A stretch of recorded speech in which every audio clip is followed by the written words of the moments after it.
كل حال ولمحة ننجي بها من هول يوم القيامة وبالمصطفى الرسول تشرح لصدري تيسر لأمري وتكشف كربتي وبالأنبياء والملائكة الكرام تحقق بالتقوى وإدراك غايتي بهم وبالأولياء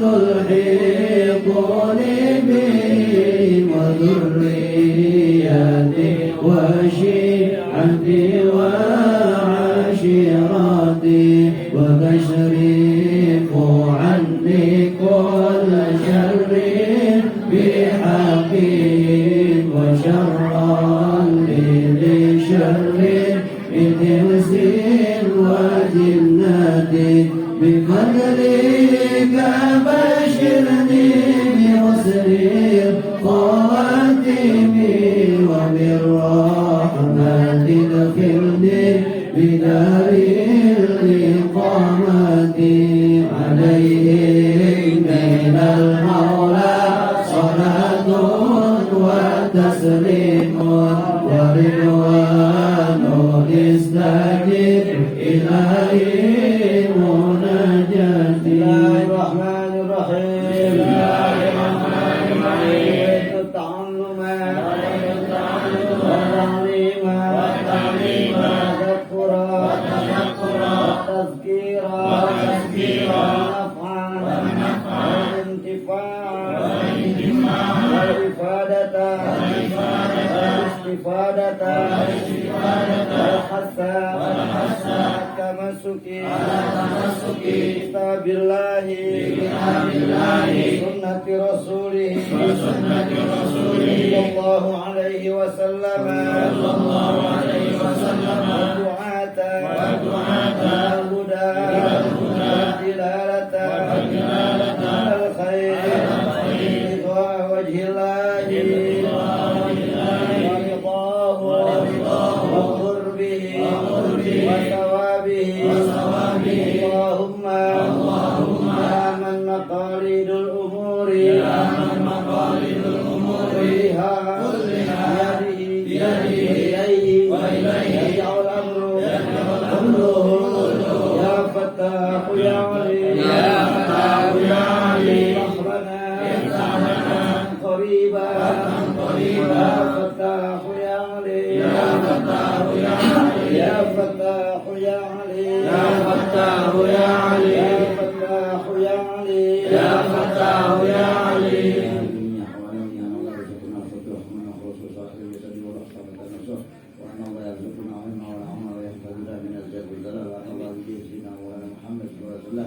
يغفر ذنوبنا وجوعنا وإلى قلوبنا ويجيرنا من الضلات والفتن ما ظهر منها وما بطن ونرزقنا قبول الأحباب والذي بين العالمين وبشفاعة سيد المرسلين وبكرامة أولياء الله العارفين وأن الله يسر العباد والبلاد ويرحم العباد والبلاد ويختم لنا ولكم الحسنى.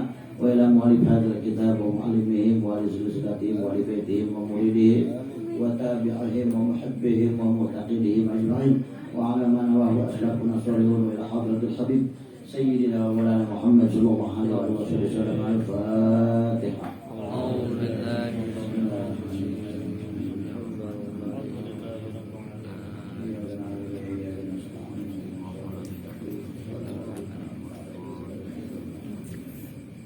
Assalamualaikum warahmatullahi wabarakatuh.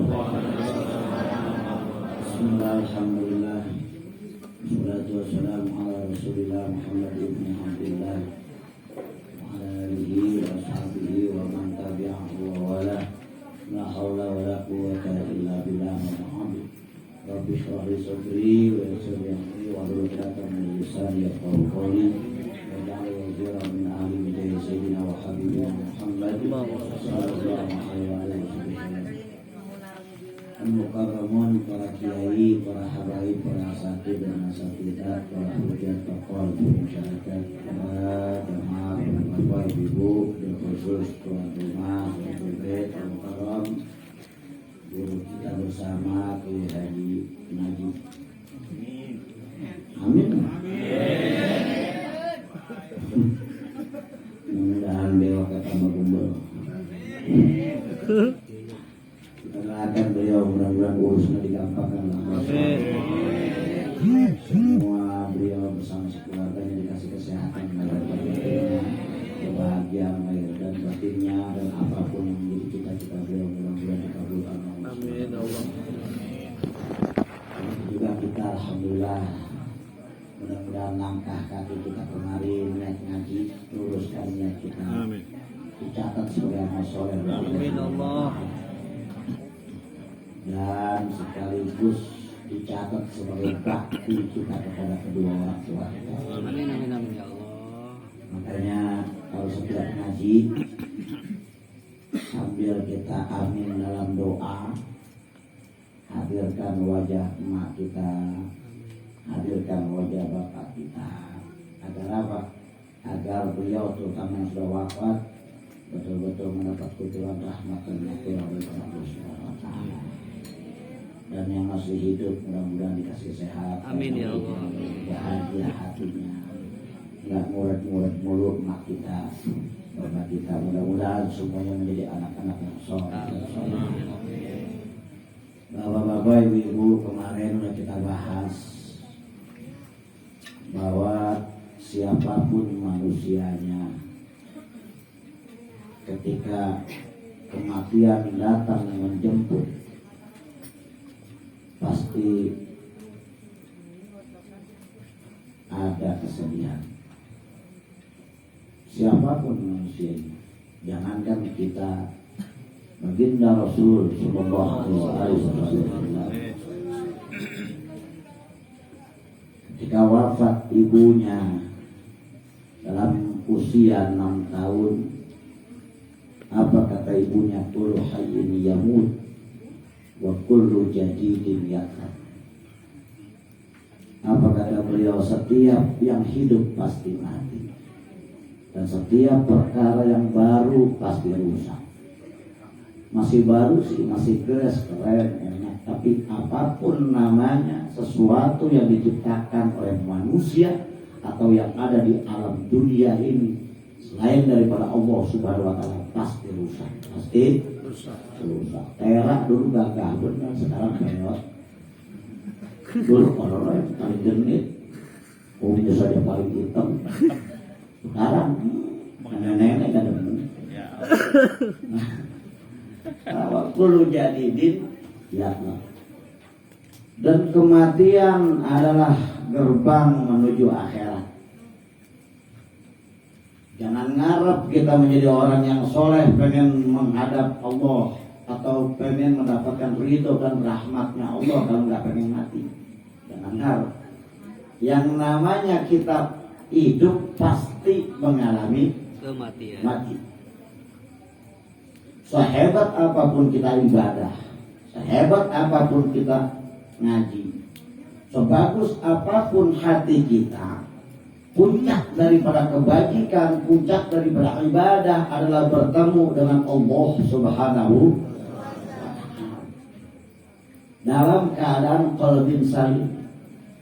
Yauma la yanfa'u malu wala banun illa man atallaha biqalbin salim, dengan hati yang baik. Maka kematian adalah merupakan satu hal yang harus kita lewati, bahkan wajib kita jalani. Maka orang yang aneh ketika ada orang ngaku beriman, ustadz, kiai, habib, apalagi sesepuh masyarakat seperti Ustadz Terang, takut sama mati, ya aneh. Berarti dia nggak pengen ketemu Allah. Padahal yang namanya kita ibadah adalah untuk bisa bertemu kepada Allah, berkumpul bersama Sayyiduna wa Habibuna Muhammad sallallahu alaihi wasallam. Oleh karena itu agama kita tidak boleh kita nantangin mati, nggak boleh kita takut mati. Nantangin mati kagak boleh, Pengatan berani kereta diseruduk bego. Gitu. Takut mati juga nggak boleh. Covid, hampir kagak mau keluar. Salaman sama emak cuci tangan. Emak najis amat kayaknya nggak boleh begitu. Nah, sama anak cuci tangan misalnya nggak gitu. Jadi kita tidak boleh nantangin mati, nggak boleh juga takut. Mati. Apa yang diminta sama agama kita? Ingat mati. Banyak-banyak ingat mati, beramal untuk persiapan menuju mati. Karena yang ditanya ketika mati adalah amal ibadah kita. Yang nganterin kita kan 3. Banda kita nganterin ada kuburan doang. Mobil ngikut nguburin, bener? Motor ikut nguburin. Ada lagi saudara kita, anak cucu kita, kekasih kita, pasangan kita ngikut nguburin. Lah 2 pulang. Yang sisa tinggal amal. Yang sisa tinggal amal. Maka kematian itulah gerbang akhirat dan tidak ada kehidupan kedua kalinya untuk kembali lagi ke alam dunia, tapi ada kehidupan yang kekal abadi selama-lamanya adalah akhirat. Maka Sayyidina Utsman ketika bicara kuburan pingsan, ketika diceritakan neraka Sayyidina Utsman biasa saja, ketika diceritakan surga Sayyidina Utsman biasa saja, tapi ketika diceritakan kuburan Sayyidina Utsman semaput geletak nggak kuat. Kenapa? Karena beliau mendengar Rasul kalau di kuburan selamat, sampai padang mahsyar dibangkitkan dari alam kubur, ditimbang hisab mizan lewat Shiratal Mustaqim, selamat daripada api neraka kalau di kuburannya selamat. Pertanyaan yang paling berat kan awalnya di kuburan, kayak kita sekolah. Pertama kan yang tanya persyaratan yang pertama masuk, betul kan? Lalu udah kesonoin pas santai. Kuburan aman berarti kesonoin semua aman. Kuburan kagak aman, kagak aman semua. Jangan ngarep bisa senang di padang mahsyar, jangan ngarep bisa ringan timbangan kita punya amal bisa bagus. Kalau di kuburan kagak bisa jawab. Nggak bakalan ditanya handphone kita, nggak bakalan ditanya tentang gaji kita, nggak bakalan ditanya tentang detail kita, tapi ditanya merobohkan ruangan, siapa Tuhanmu, siapa nabimu. Enteng kelihatannya hari ini kita latihan dari kecil, latihan pokoknya besok kalau misalnya begini. Begitu masuk ke alam kubur, matinya suruh khatimah, boro-boro bisa jawab Allahu Rabbi wa Muhammadun Nabi. Walaupun enteng kelihatannya, akal kita manusia sekarang dibikin gampang sama iblis biar supaya gampangin urusan akhirat, urusan kubur. Makanya Nabi Muhammad ketika ibunya wafat menangis. Wa faraqta wa hasarta. Ibunya Nabi Muhammad, aduh betapa tidak enaknya perpisahan ini. Karena sekali kita berpisah di alam dunia, belum tentu kita kumpul nanti di padang barzakh, di padang mahsyar, belum tentu. Dempet lagi dikuburinnya, belum tentu bisa ngetok nisan kita, ngetok pintu kita. Walaupun kata adik kakak, walaupun kata laki bini, berdempet dikuburin, bertumpuk lagi, belum tentu lakinya senang, bininya ikut senang. Makanya kata Sayyidatuna Aminah binti Wahab, ibunda daripada baginda Rasul, begitu kata beliau mau wafat, wa faraqtah wa hasyartah. Aduh betapa nelangsanya hati ini, betapa susah pedihnya hati ini mengalami perpisahan. Ketika anak usia 6 tahun ditinggal wafat. Yang ada hanya anak yang ditinggalkan, tidak ada baju yang dipakai, tidak ada make up yang dipoles, tidak ada kerudungan yang bagus, tidak ada pakaian yang bagus, tidak ada. Dan saat itu Nabi Muhammad pun memeluk ibunya, kemarin kita bahas. Siapapun manusianya mengalami mati. Bahkan Nabi Muhammad yang paling dicintai oleh Allah, ketika sakaratul maut Berteriak Nabi Muhammad, nggak kuat Nabi Muhammad. Sampai dia bertanya sama Israel, ya Israel, apakah begini rasanya sakratul maut? Apakah begini sakitnya sakratul maut? Ya, begini. Kekasih Allah masih kesakitan ketika sakratul maut. Sayyidul Anbiya wal Mursalin masih sakit ketika sakratul maut. Apa jawab Rasul ketika dibilang begitu, ya Muhammad? Nanti sakratul maut sakit. Apa yang dipinta? Ya Rabb, khafif ala ummati wa takilni. Ya Rabb, timpakan semua rasa sakit sakratul maut kepadaku dari umat-umatku. Allahumma shalli wa sallim alaih. Dan ringankan ya Rabb rasa sakit sakratul maut ini dari umatku. Mau dia yang sembahyang, yang gak sembahyang, mau dia yang ngaji, yang gak ngaji, diringankan oleh Allah Subhanahu wa taala sebab doa Sayyiduna wa Habibuna Muhammad. Itu baru bicara sakratul maut. Anak kita, kesayangan kita saja belum tentu mau merasakan sakit kita, tapi Sayyiduna wa Habibuna Muhammad jauh 14 abad yang lalu sudah memintakan, ya Rabb, siapapun umatku yang dalam hatinya ada iman kepadaku, iman kepada Engkau, ringankan sakit sakratul maut dari dirinya, timpakan semua sakit itu kepadaku. Lantas apa yang harus kita ucapkan atas itu semua?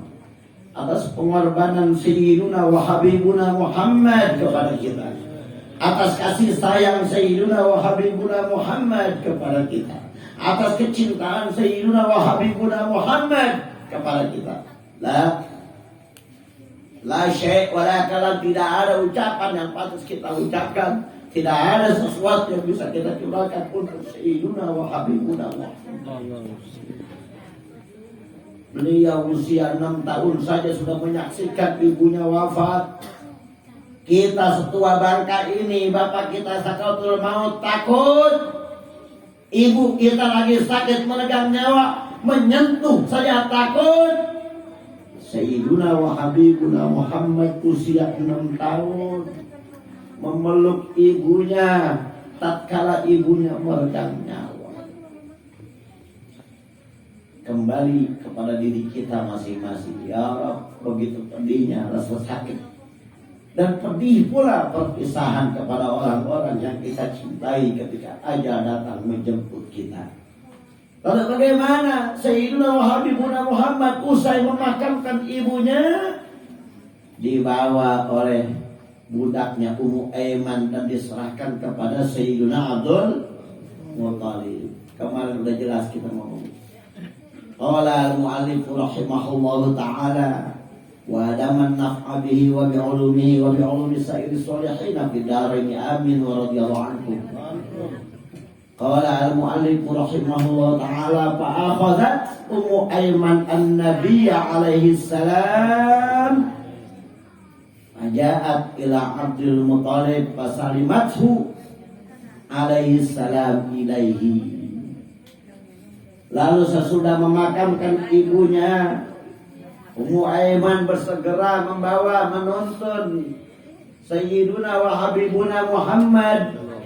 Saat itu beliau Sayyiduna wa Habibuna Muhammad usia 6 tahun dituntun oleh Ummu Aiman. Kemana? Faja'at ila Abdul Muttalib, dibawa kepada kakeknya Abdul Muttalib. Lalu kemudian fasalimathu alaihi salam, diserahkanlah Sayyidina wa Habibuna Muhammad ilaihi kepada kakek.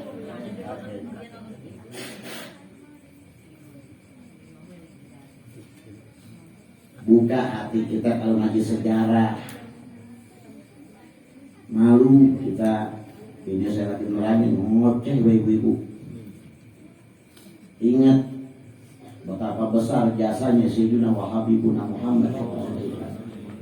Bukan ibadah sholat kita yang akan menyelamatkan kita. Sholat kita masih gerapak gerupuk.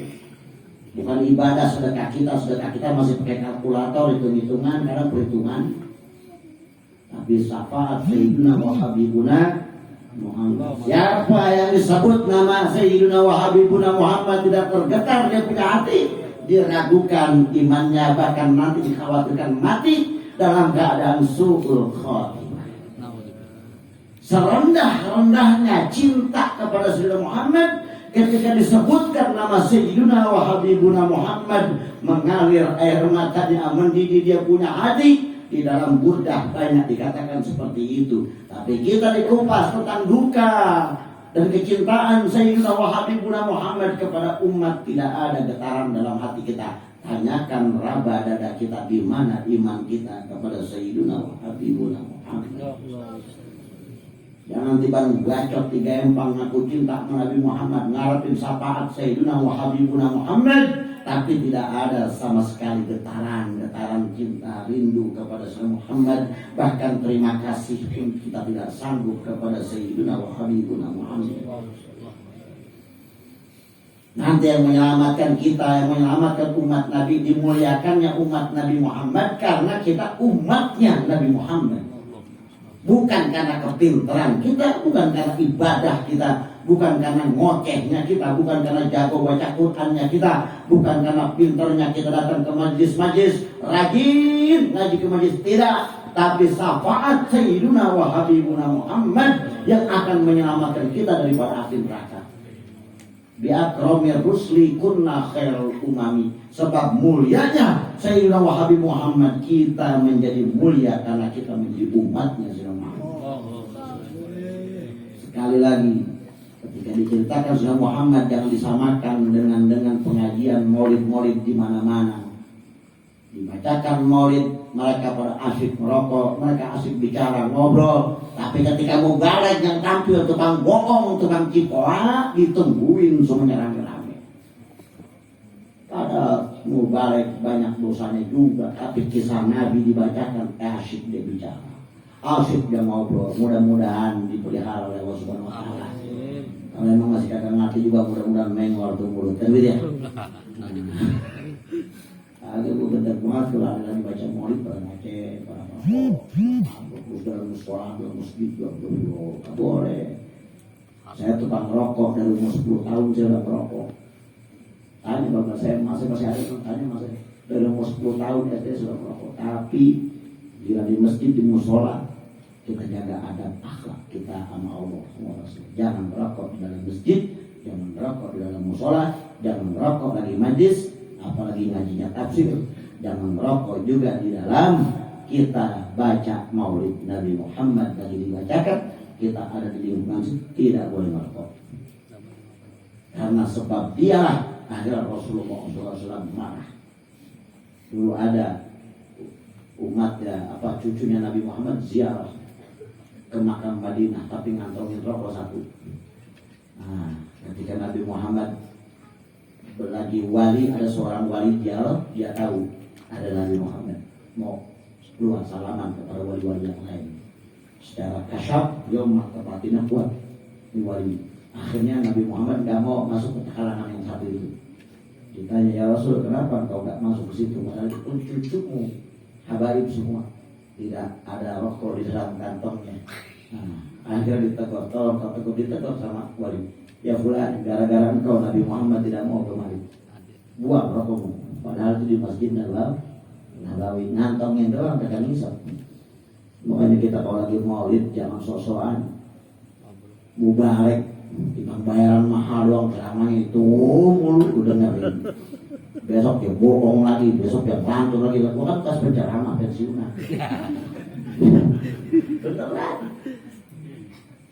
Makna 1000 mubarak dulu dengerin, gak ada maknanya kecuali memang betul-betul yang khalisan mukhlisan, alim allamah, hafal beberapa banyak kitab dan dia mengamalkan, itu baru mubarak benar. Kalau mubarak yang timbang laba lu dengerin tapi maulid lu cuekin, baca maulid ya Rabbi sholli ala Muhammad lagi sebut asyik, dia asyik ngobrol.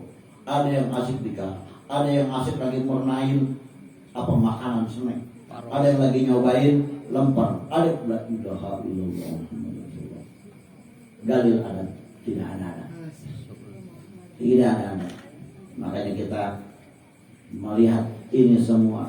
Ketika Rasul perjuangannya dari kecil sudah menderita payah, lalu tidak memikirkan kebahagiaan dirinya, tidak memikirkan kebahagiaan anak cucunya. Yang dipanggil sama Rasul selalu umatnya, sampai sakaratul maut. Rasul minta dibebankan saja semua ke dirinya rasa sakit itu. Jangan sampai dialami oleh orang-orang yang cinta dan punya iman kepadanya. Kata kita orang pasir putih bersyukur masih bisa ngaji. Kalau kita hitung semua, yang tahu dosa kita kan kita. Gak usah bicara Tuhan dulu. Allah udah pasti tahu. Lu bener, lu kagak bener, lu timbang diri lu sendiri, raba hati lu sendiri, lu tahu. Dosa apa yang lu lakuin lu tahu. Apa yang lu udah perbuat lu tahu. Walaupun kalau lu tutupin rapat banget, lu tahu. Gak usah bicara malaikat rakib atid di samping kanan dan kiri. Gak usah bicara Allah yang maha tahu. Gak usah bicara wali yang kasyaf yang bisa tahu diri kita, bohongnya kita. Sadar hati kita ngomong seperti dibohongin. Begitu. Ini kita harus berpikir. Maka terima kasih kepada Sayyidina wa Habibuna Muhammad Rasulullah. Sekarang udah tanggal 20 bulan Maulid. Berapa banyak? Sudah 20 hari kita baca sholawat. 3 kali. Sudah berapa banyak? Ribuan berapa? Sedangkan ada para imam mengatakan Allahumma sholli ala Sayyidina Muhammad fil arwah wa ala jasadihi fil ajsad wa ala qabrihi fil qubur wa ala alihi wa sahbihi wa barik wa sallim. Selama bulan Maulid tidak pernah tinggal 12.000 satu bulan. Tanya diri kita, hai Ustadz, hai Kiai, hai Habib, hai orang-orang yang katanya udah benar, ibu-ibu yang katanya udah rajin ngaji. Labah diri kita. Selama bulan Maulid saja kita baca sholawat ada nilai ribuannya. Sekarang udah tanggal 20. Udah mau habis. Udah berapa banyak yang kita baca sholawat? Kalau ributnya hanya paros, ributnya hanya tilek, joget begitu. Gue kan udah teguh. Tapi Maulid situ dururnya dicuekin, Maulid dibaknya nggak didengerin. La ilaha illallah Muhammad Rasulullah. Sementara orang semua dipintain sumbangan proposal selebar jagat, betul kan? Buat gaji itu Bang Cimboa. Ngaji wala kita wala semua yang baik-baik kan. Nah ini habaib para kiai, ahli tarekat, ahli batin, ahli kasyaf, alim allama, ahli ibadah menangis ketika melihat begitu banyak masyarakat kita gandrung kepada orang-orang yang tidak jelas ngajinya. Tapi untuk cinta saja kepada Sayyidina Muhammad tidak ada. Mengajak cinta kepada Sayyidina Muhammad saja tidak ada. Membawa Sayyidina Muhammad ke dalam ruangan itu tidak mudah. Apalagi kita menyambut kepada Sayyidina Muhammad. Sholawat kita kurang. Bagaimana kita bisa sampai kepada Sayyidina Muhammad? Bagaimana sampai kita kepada wusul? Nah ini sekarang dibahas. Nabi Muhammad begitu tinggal wafat oleh ibunya, dari kuburan sendiri bersama Ummu Aiman dengan alat seadanya, bahkan diceritakan dengan tangannya. Nabi Muhammad usia 6 tahun untuk ibu berbakti begitu hebatnya. Hendaknya kita memikir kerabat diri kita, bagaimana kita kepada ibu kita, bagaimana kita kepada emak kita. Enggak perlu kita gali kuburan dengan tangan kita. Tinggal manggil, dudukin, sekarang dia lagi sehat, sekarang dia lagi sakit. Nggak ada tengok-tengok sapa yang bagus kita. Nih. Jadi kalau ngaji gedor hati kita, jangan banyakkan ngomong. Gedor hati kita biar kembali menjadi baik. Kenapa? Karena mati yang dibawa amal kita. Sementara dosa-dosa yang udah banyak berceceran kita tebar di mana-mana, itu semua akan dimintai pertanggungjawabannya oleh Allah Subhanahu wa taala. Apakah kita enggak takut ketika kita sakaratul maut melek? Apakah kita enggak takut sakaratul maut kita susah mengucapkan la ilaha illallah Muhammadur Rasulullah? Apakah kita enggak takut ketika mati nanti berat jenazah kita, enggak ada orang yang mampu mengangkat? Pikirkan, mau kita besok atau kapan kita bakal mati?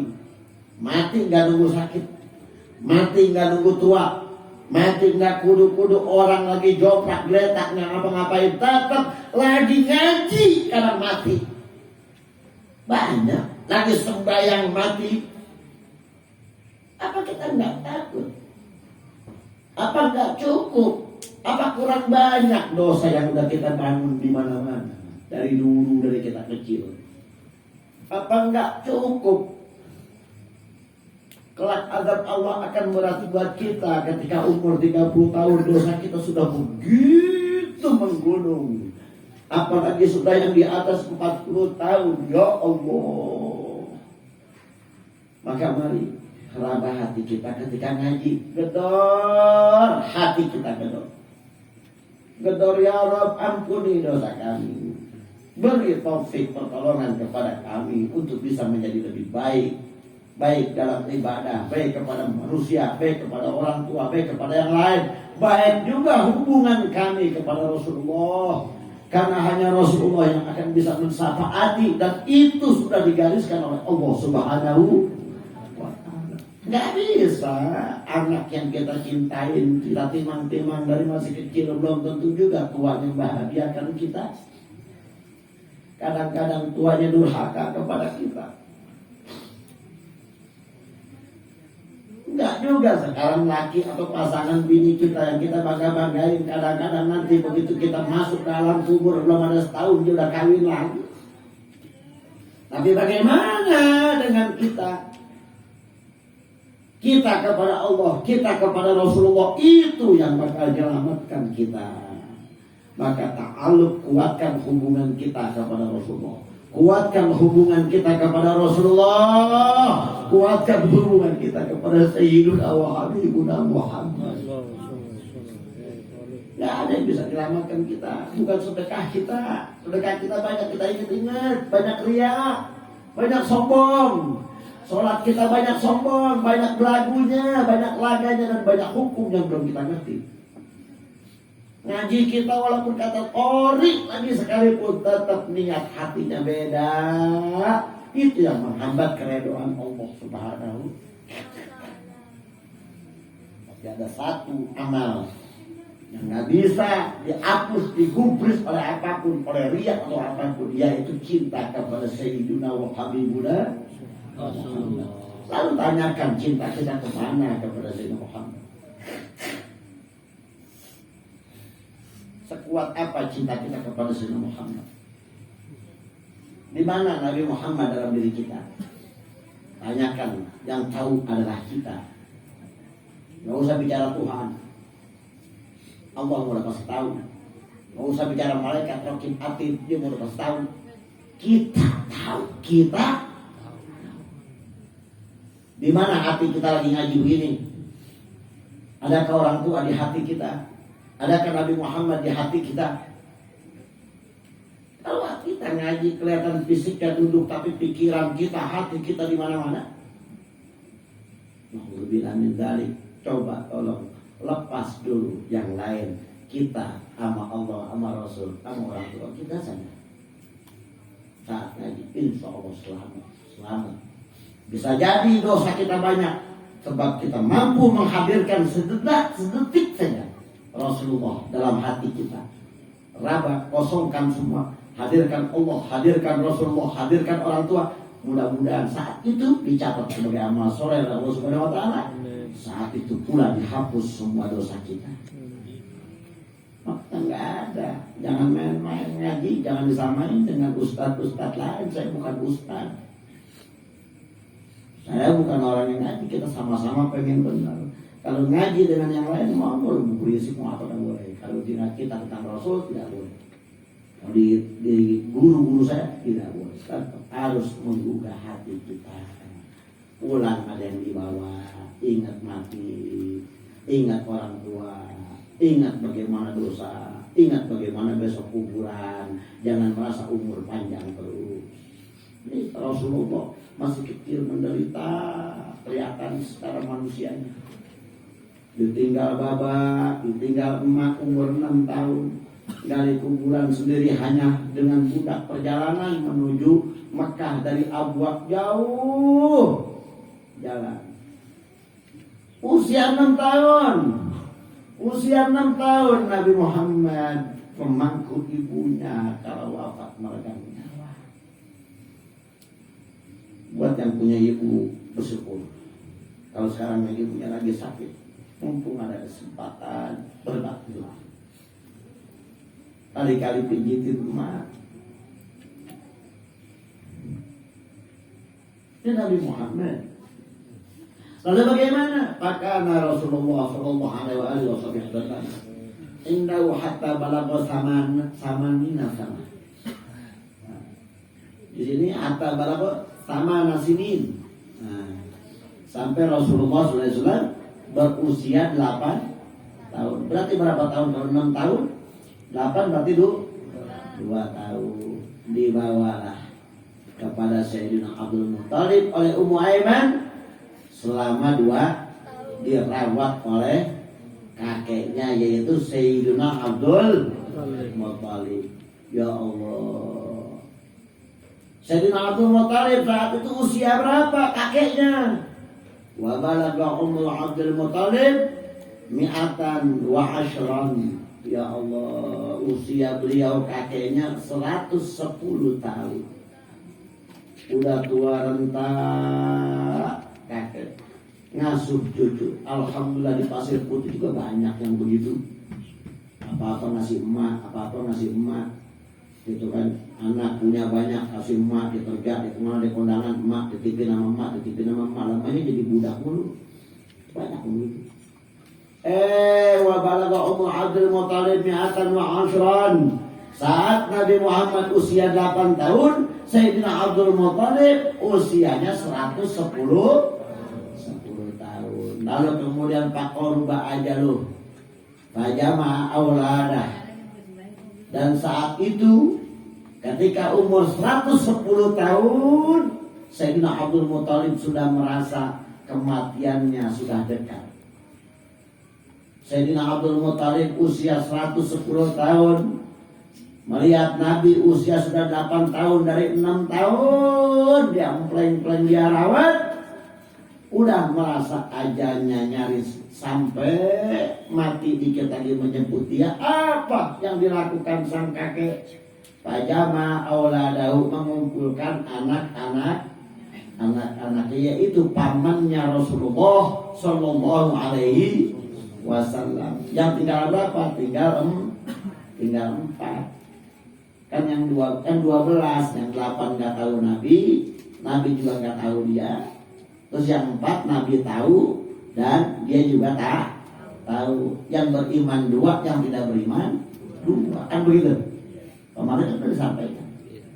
Panggil sama Abdul Muttalib, saking khawatirnya ingkong sama urusan cucu, dipanggil anak-anaknya dikumpulkan. Lalu apa kata Sayyidina Abdul Muttalib? Ya abnai, wahai anak-anakku, Abu Lahab, Hamzah, Abbas, Abu Talib, dipanggil semua. Qad qaruba ajali, umur gua udah dikit lagi, mati udah dikit lagi, datang menjemput gua, kata Sayyidina Abdul Muttalib. Lakin aijani syai'un 'azimun fil laili wan nahar. Tapi ada sesuatu yang besar yang selalu mengganja dalam hatiku siang dan malam.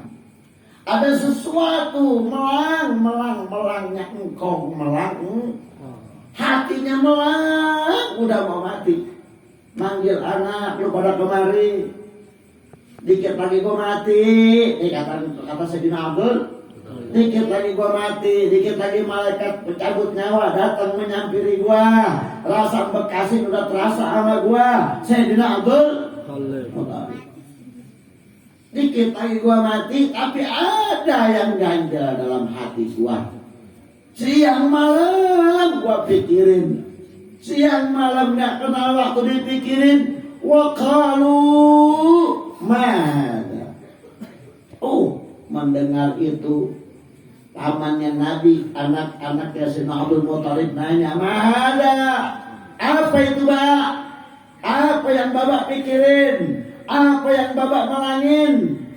Ini anak-anaknya hebatnya nih. Ini kisah banyak hikmahnya. Mana? Apa yang sedang menimpa hatimu, wahai ayahandaku? Kata Sayyid Abu Lahab, kata Abi Thalib, kata Sayyidina Hamzah, kata Sayyidina Abbas. Akhirnya jawab oleh Sayyidina Abdul Muthalib, qala amru Muhammad sallallahu alaihi wasallam wa haluhu wa sya'nuhu. Halu Muhammad yang aku pikirkan, yang aku melangkan adalah urusan Muhammad sallallahu alaihi wasallam. Urusan cucu gua Nabi Muhammad. Keadaannya nanti bagaimana? Makannya, tidurnya, pakaiannya. Sedangkan dia yatim piatu. Saudara lu ketika umur dia 2 bulan wafat Sayyidina Abdullah. Lalu dia 6 tahun emaknya wafat. Ngikut gua 2 tahun, sekarang gua menjelang mati. Nanti nih Muhammad siapa yang mengurusi?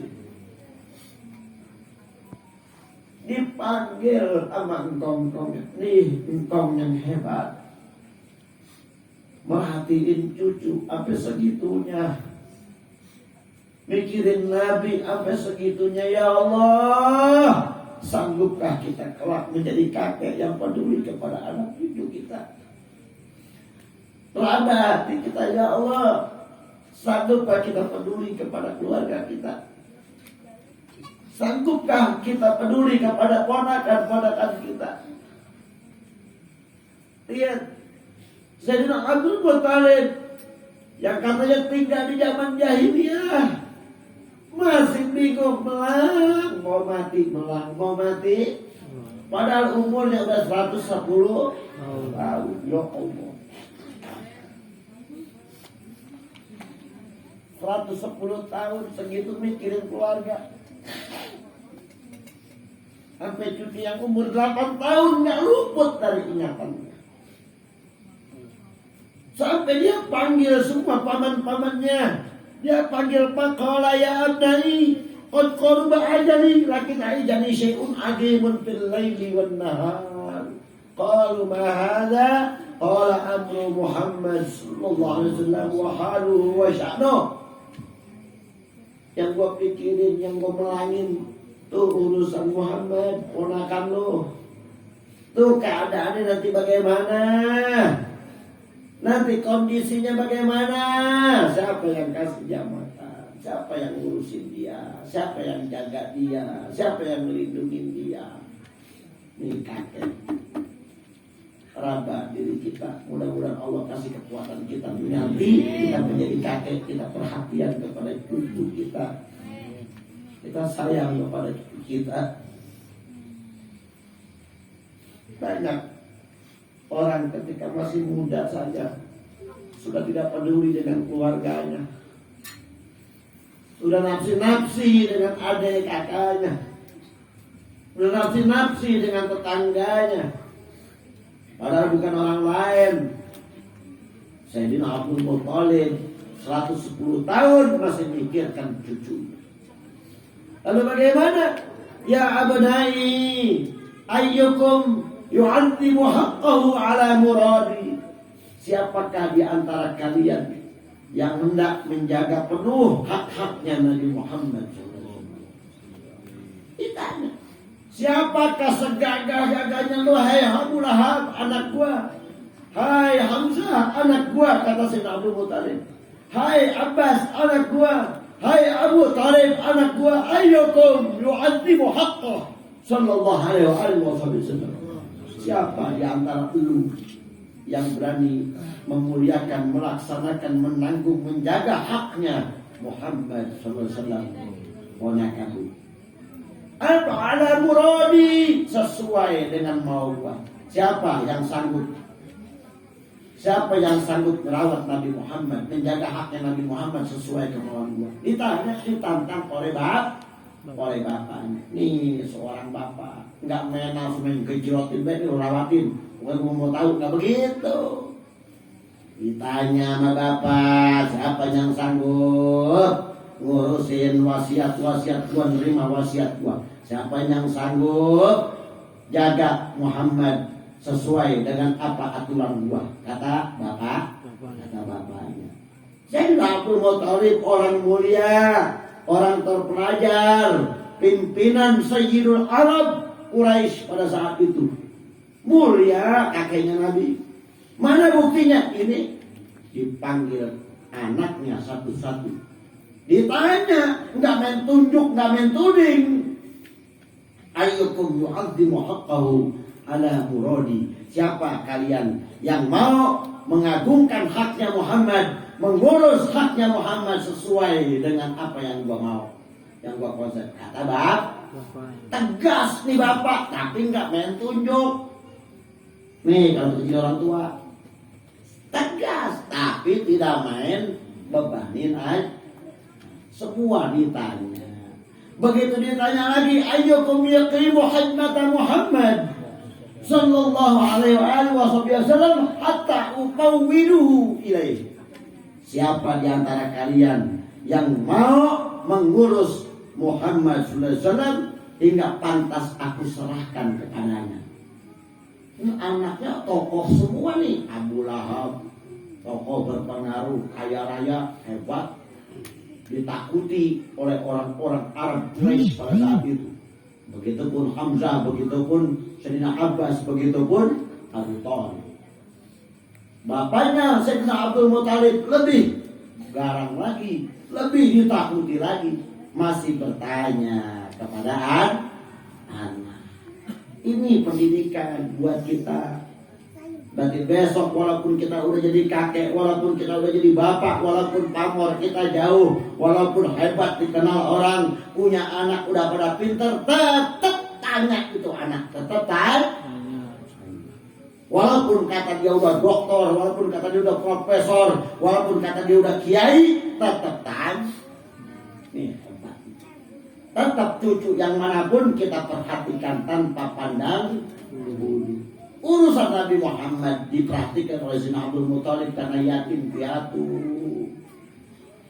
Diperhatikan oleh Sayyidina Abdul Muthalib pada zaman itu katanya zaman jahiliyah, yang mana katanya nggak punya agama, nggak punya norma, nggak punya akhlak, tidak bermoral. Tapi buktinya Sayyidina Abdul Muthalib masih ngeh sama cucunya yang yatim piatu.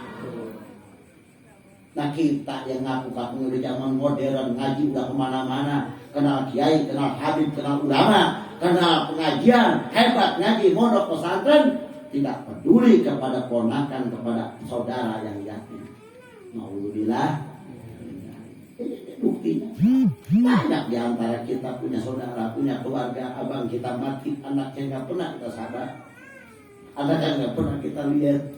Ada nggak pernah kita tanya, lu udah makan apa belum? Lu ada urusan apa kagak? Lu punya kelibet utang apa kagak?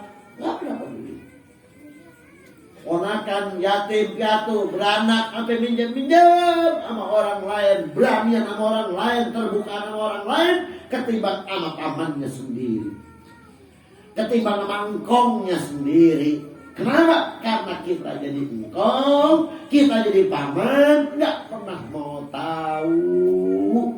Padahal ngakunya zaman modern, kadang ngakunya ustadz, kiai, habib, padahal ngakunya orang yang udah doyan ngaji, padahal ngakunya kata sekarang zaman akhir Islam udah maju. Buktinya nafsi.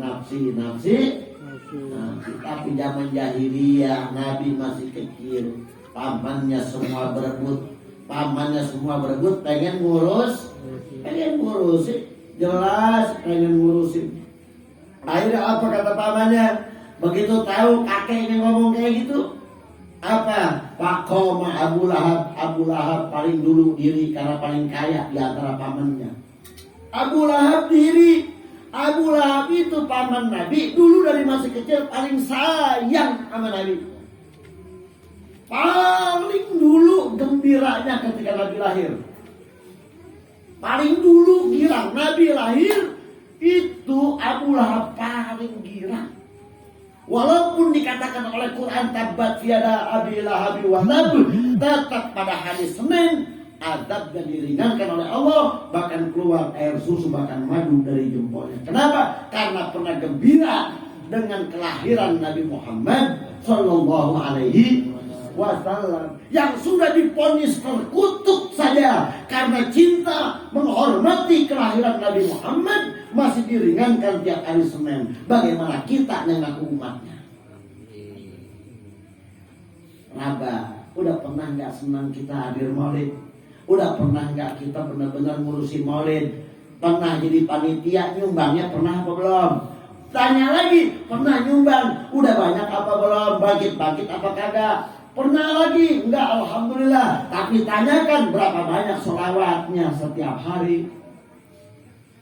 Kalau sholawat masih kurang, kalau maulid masih main-main, dibacakan maulid masih ngobrol, itu bullshit cintanya kepada si Habibullah Muhammad. Bohong.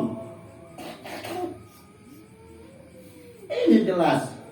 Akhirnya Abu Lahab diri. Apa kata Abu Lahab? Ya Sayyidal Arab, ini atau Allah umrah, aku mau berkhidmati Muhammad. Nih, ini Abu Lahab yang kata lu kalau ngaji Quran, apalagi ngaji Qurannya terjemahan nih, pasti lu gede sama Abu Lahab, betul kan? Pasti lu gede sama Abu Lahab. Nih Abu Lahab ada babanya, atau Allah umrah. Bapak, ketika bapak ngomong siapa yang mengurusi Nabi Muhammad, Abu Lahab diri, dia bilang apa? Semoga Allah panjangkan umurmu wahai ayahku. Nggak kasar ngomong sama bapak, nggak kasar ngomong sama orang tua. Atalallahu umrak ya Sayyidal Arab. Tuh manggil babanya, wahai junjungan orang-orang Arab. Abu Lahab. Kalau lu baca pakai Google, kalau lu baca mau Wahabi, lu gedek pasti sama Abu Lahab, betul kan? Padahal banyak habaib. Bahkan Nabi sendiri ketika ada orang ngaji baca Quran tabbat yada abi lahab, Nabi selalu menangis karena mencintai pamannya walaupun bagaimana dikutuk oleh Allah Subhanahu wa taala. Bahkan anaknya Abu Lahab ketika dihina oleh para sahabat, ini anak babanya Lahab nih. Ini yang babanya mamanya udah diponis neraka nih sama Allah di Quran. Nabi marah, jangan pernah kau hina anaknya, karena dia adalah introverti, masuk dalam golonganku. Sampai begini. Buktinya mana? Dari masih baik Nabi Muhammad lahir, Sayyiduna Abu Lahab gembira dengan kelahiran Nabi Muhammad. Bahkan dibebaskan Suwaibah budaknya agar supaya menunjukkan bukti kegembiraannya. Bukan hanya saweran proposal, bukan hanya pisang 2 tandan, bukan hanya air 2 kardus ngagul kemana-mana baju murid. Budaknya dibebaskan sebagai cinta kepada Sayyiduna dan gembira atas kelahiran Sayyiduna wa Habibuna Muhammad. Bahkan memanggilnya pun Al-Amin. Nabi Muhammad dari kecil dipanggil Al-Amin, wahai bocah yang bisa dipercaya, wahai orang yang bisa dipercaya, yang selalu jujur, tidak pernah berdusta. Tuh, kita pertanyakan, Abu Lahab udah diponis masih tetap cinta, diterima cintanya sama Allah sebab hari lahirnya Nabi Muhammad dihormatin, dapat keringanan. Sekarang kita umatnya dapat nggak nanti keringanan? Tinggal tanya. Jangan-jangan kita punya hati Abu Lahab, tapi kelakuan kita kayak malaikat. Kelihatannya hebat, dekat orang. Jangan-jangan hati kita nih hati yang kagak beres. Ini jelas. Begitu diri, apa dia kata? wahai bapakku, atallahu umruk, semoga Allah panjangkan umurmu. Nih kebiasaan orang Arab, selalu sopan kepada bapaknya, selalu sopan kepada ibunya, selalu mendoakan tiap kali berbicara, mudah-mudahan bapak panjang umur. Tuh. Apa kata dia? Ini aqumu bi khidmati Muhammad. Aku yang akan merawat Muhammad SAW. Orang kaya nih, konglomerat Abu Lahab nih. Ini aqumu bi khidmati Muhammad wa ufi wasiyataka ala muradik. Dan aku akan laksanakan apa yang menjadi wasiat engkau wahai bapakku, sesuai apa yang engkau mau. Abu Lahab sama baba apa begitunya. Abu Lahab sama baba sopan, mau siap menjalankan wasiat babanya, mau menjalankan seluruh apa yang diomongin sama babanya. Walaupun beliau jegernya di kaum Arab saat itu, nggak ada yang berani sama Abu Lahab. Kalau sudah Abu Lahab melotot matanya, semua mingsal pergi. Nggak ada yang berani, mau jagoannya kayak apapun. Masih sopan sama bapak, ketika bicara dia sayyidal, masih manggil babanya dengan nama junjunganku. Luar biasa. Masih mendoakan baba, nggak nyumpahin baba. Ini mah baba sakit, katanya lagi girang banget, katanya sertifikat udah mau gua begitu.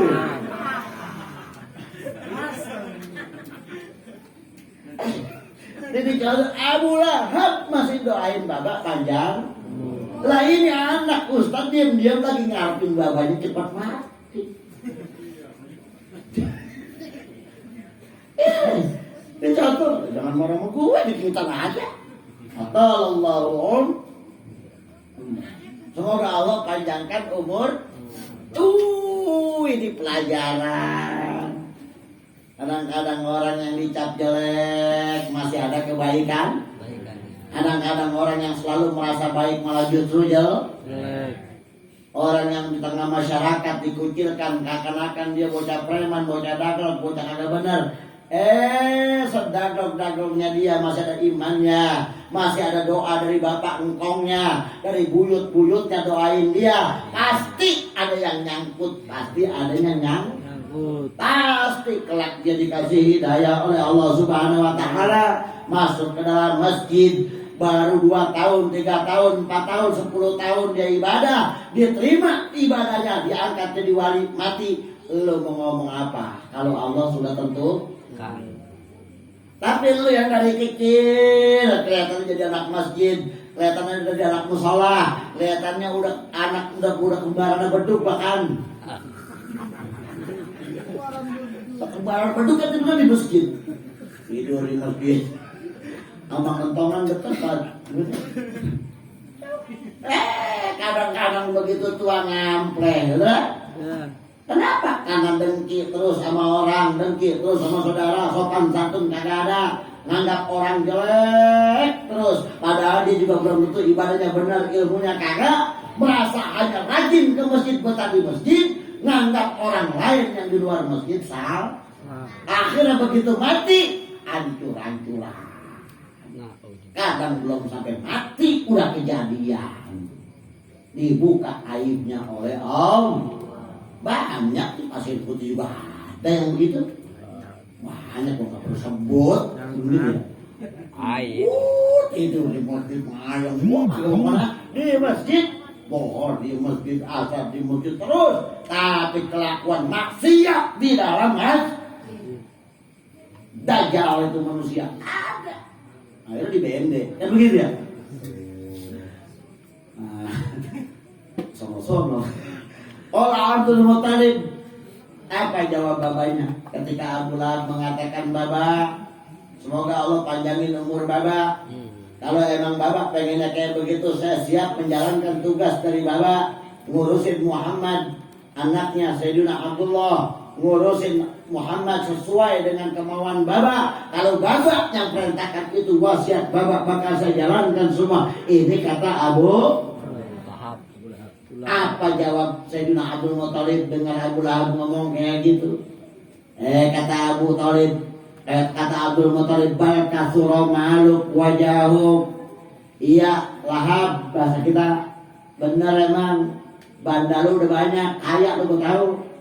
Wahalo, wajahu, dan pangkat lu udah bagus, pengaruh lu di tengah masyarakat hebat, luas, takut semua orang lu. Tapi apa? Tapi lakin qad salba qalbuk ila rahmata fi qalbi. Apa kata Abdul Muthalib? Benar, lu bakal jalanin tugas wasiat dari gue, emang gue tahu. Kenapa? Banda lu banyak, pengaruh lu luas, semua orang gak ada yang gak kenal sama lu Abu Lahab. Kata Abdul Muthalib, lakin qad salba qalbuk ila rahmata fi qalbi la ufawwidu, tidak akan aku serahkan Muhammad kepada engkau, hei anakku Abu Lahab. Kenapa? Karena walaupun banda lu banyak, walaupun pengaruh lu luas, walaupun orang pada hormat sama lu, hati lu keras. Lu gak punya kasih sayang sama yang lain. Nih babak nih paham karakter anak. Ini kadang-kadang babak bingung, anak berhasil bingung babanya. Itu dia bisa gak begitu. Di kampung kita, wah itu dia ngaji, itu dia begitu. Geblok. Babak sendiri anak ngaji kaget. Kan bego. Nah, dicontohin nih Abdul Muthalib. Apa ketika anaknya dengan gagahnya pertama kali, yang lain belum nyaut, siapa yang mengurusi Muhammad? Kata babanya, Abu Lahab naik paling dulu. Saya, semoga bapak panjang umur, biar saya yang jalanin. Saya yang pegang wasiat bapak. Enggak langsung ke bapak mati juga kan Muhammad saya ngurus, enggak begitu. Enggak. Ada kan baca yang begitu. Udah perburuan lama banget sih saya orang dulu begitu. Jadi mondar-mandir dulu ke rumah sakit. Enggak. Abu Lahab, ya Allah, babanya udah payah 110 tahun. Ngelihat Abdul Muthalib 110 tahun udah tua renta, udah menjelang mati, masih bilang atallahu umroh, semoga engkau Bapak panjang umur, Bapak panjang umur. Urusan Muhammad biar saya yang ngurusin Bapak, biar wasiat Bapak saya jalankan sebenar-benarnya sesuai apa yang Bapak mau. Tapi Abdul Muthalib namanya seorang Bapak yang bijaksana, seorang Bapak yang arif billah, seorang Bapak yang matanya jeli, ngelihat anaknya karakternya paham atu-atu. Apa katanya? Bal kasura baluk wajahuk, ya Abu Lahab, emang bener banyak banda lu, banyak pengaruh lu, luas pengaruh lu, anak buah lu banyak, orang semua takut sama lu. Walakin qad salaba qalbu ila rahmata fi qalbi. Tapi hati lu keras, lu kejam sama orang, salah sedikit lu geplak. Ponakan dikit ngambil buka kulkas ada dipelototin. Ada nggak gitu? Banyak. Banyak. Najib. Ponakan main buka kulkas, ngambil anggur atu melotot 3 hari. Ada nggak gitu? Banyak. Nungguan matnya blok. Abu Lahab dikata gitu babanya, bener pengaruh lu banyak, bener lu orang kaya, apa yang lu gak punya? Sawah lu lebar, korma lu banyak, anak buah lu bejibun, belah mana tikungan orang tahu lu kenal lu, jagoan kagak berani ganggu lu. Tapi lakin konsol bakal lu, hati lu keras, lu kejam sama orang, gua selempang ntar Muhammad lu keplakin mulu. Anak yatim suka menggelim. Iya. Lah bener ya? Benar. Yang punya anak yatim banyak kan ya? Brengsek. Dari basi baru meninggal bapaknya mah udah neng, jangan nangis buat sama gua. Begitu sebulan batung banget gila. Menggelim setahun 2 tahun lebih menggelim lagi. Masuk balik mabok tuh bocah anak kita. Emang begitu ngerawatin yatim mah ujiannya. Emang begitu. Tapi kalau kita mau sadarin itu anak yatim, kata dia ngeselin banget, ngejatuh ini, kadang gelas yang baru kita beli dipecahin, kadang-kadang TV dikejar rusak, kadang-kadang AC dikejar copot, segala macam. Dia pengen tahu orang yang butuh kasih sayang, betul kan? Dia butuh perhatian, begitu kan? Jangan marah. Kadang-kadang lu bisa beli AC, lu bisa beli TV, lu bisa bayar listrik, sebab di rumah lu ada anak yatim yang nyesel. Aja diomelin mulu, berasa lu. Jangan ponakan kita buka kulkas jangan dipelototin.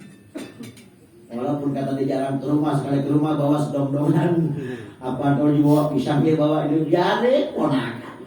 Betul tak?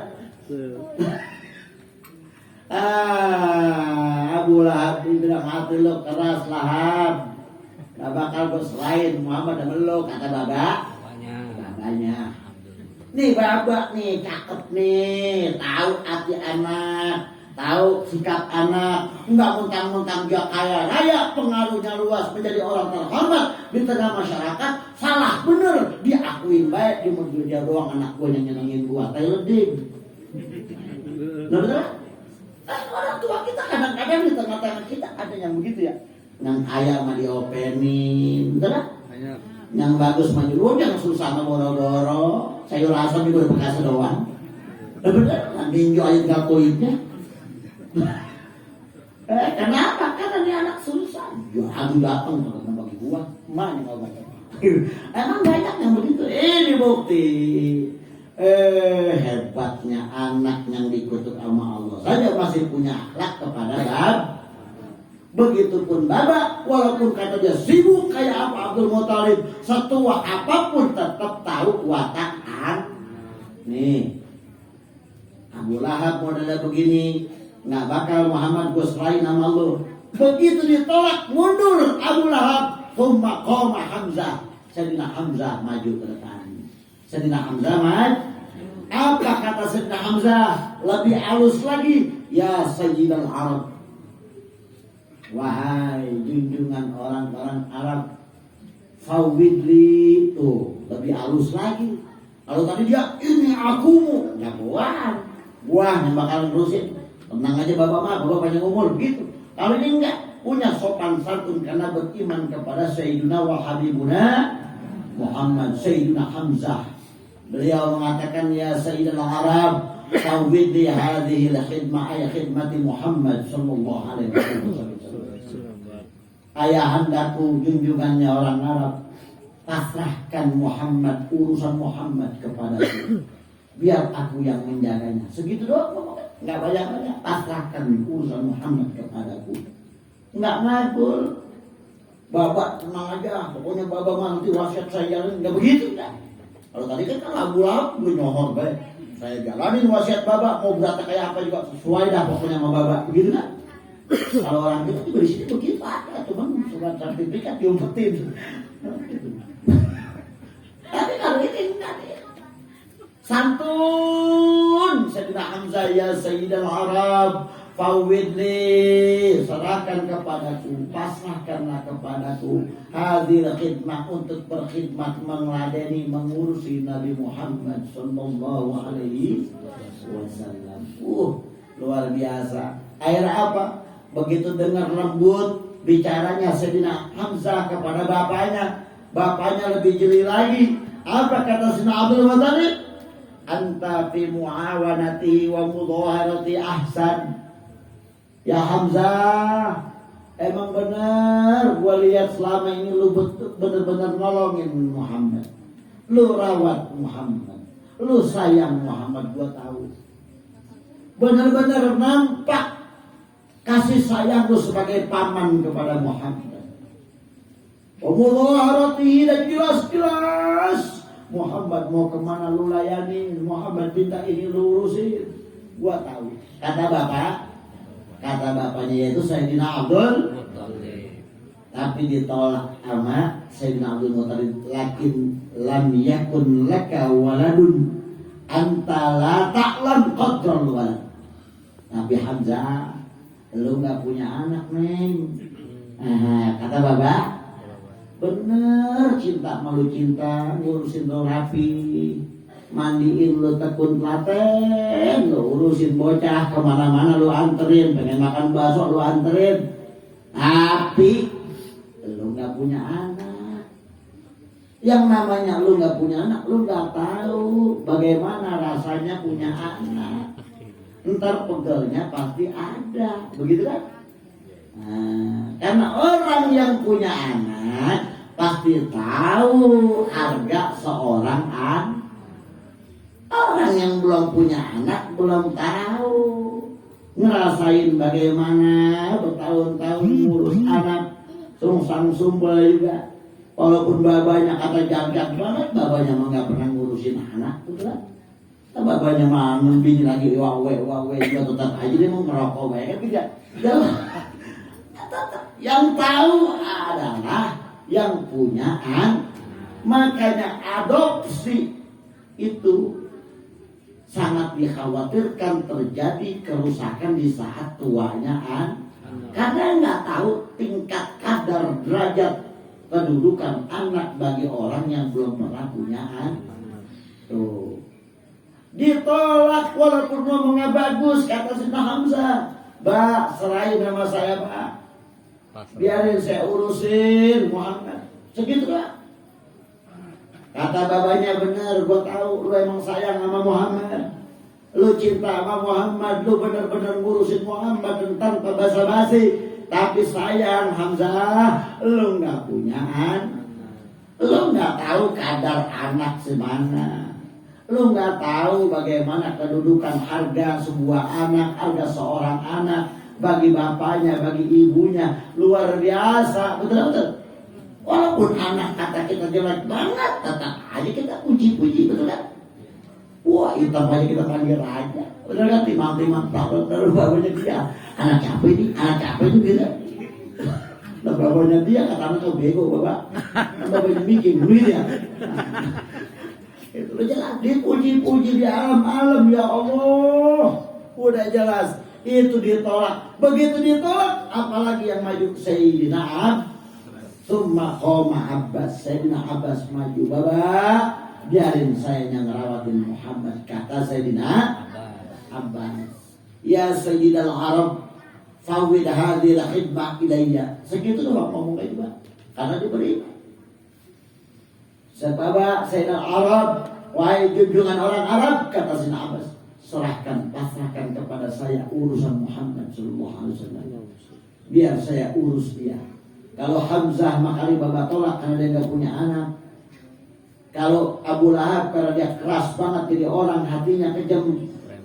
Biarinlah saya aja pak yang ngerawatin. Kata Sayyidina, nih mamang berebut ngerawatin ponak, bukan karena ada warisannya. Nih dengerin, kita kan berebut selama tuh bocah masih ada warisannya lebar, betul kan?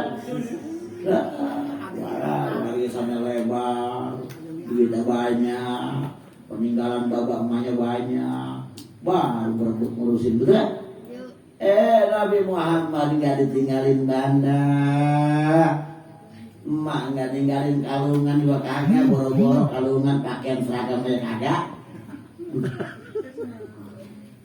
Jelas. Sayyidina Abbas maju, pak, serahin Muhammad sama saya. Kata Sayyidina Abbas, kalau Hamzah bapak tolak sebab dia gak punya anak. Kalau Abu Lahab bapak tolak sebab dia keras hatinya, biar Muhammad serahkan kepada saya. Kata Sayyidina Abbas. Apa jawab babanya lagi? Nih Sayyidina Abdul Muthalib menjawab, anta munasibun li khidmati. Bener Abbas, lu pantas ngerawatin Muhammad. Lu pantas gua pasrahin Muhammad. Rasulullah sallallahu alaihi wasallam. Lakin auladuka katsir. Tapi sayang Abbas, pantas mah pantas. Kasih sayang lu gua enggak ragu. Cinta lu sama Muhammad gua enggak ragu. Dan lu pasti mampu ngempanin, ngurusin, pakein Muhammad. Pasti lu mampu jalankan wasiat gua sebagai orang tua. Pasti ini babanya paham betul jiwa anaknya satu-satu. Sayyidina Abdul Muthalib. Abbas, benar emang lu pantas ngurusin Nabi Muhammad. Lakin auladuka katsir, tapi anak lu bejibun. Anak lu banyak banget. Waduh. Tiap tahun brojol bae. Bini lu langsung di gunting. Perlangkai. Paling sepak gunting. Saking subur. Lakin auladuka katsir, tapi anak lu banyak. Kakak Sayyidina Abdul Talib. nggak tega ngasihin Abbas. Bas, gua kagak tega sama lu, anak lu banyak banget. Cara ngurus lu paling pantas, paling cakep. Cara mantesin lu tahu. Namanya orang udah banyak anaknya pasti bis.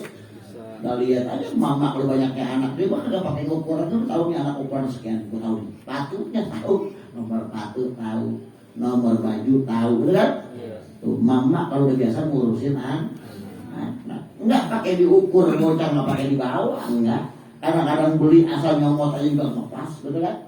Kenapa? Karena pengalaman. Naturai. Kata Sayyidina Abdul Muthalib, lo nggak bakal keurusan, Abbas, ngurusin Muhammad, anak lo juga sabrak-sabrak bererot.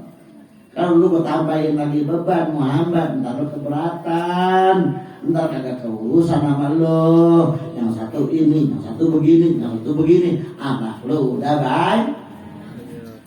Nih hebatnya. Ini hebatnya. Orang tua tahu karakter tahu keadaan tahu kondisi kemampuan anak, luar biasa. Kita yang udah punya anak, mumpung masih baru, anak kita masih kecil-kecil, koreksi diri kita. Kira-kira kita mampu nggak baca atu-atu anak kita?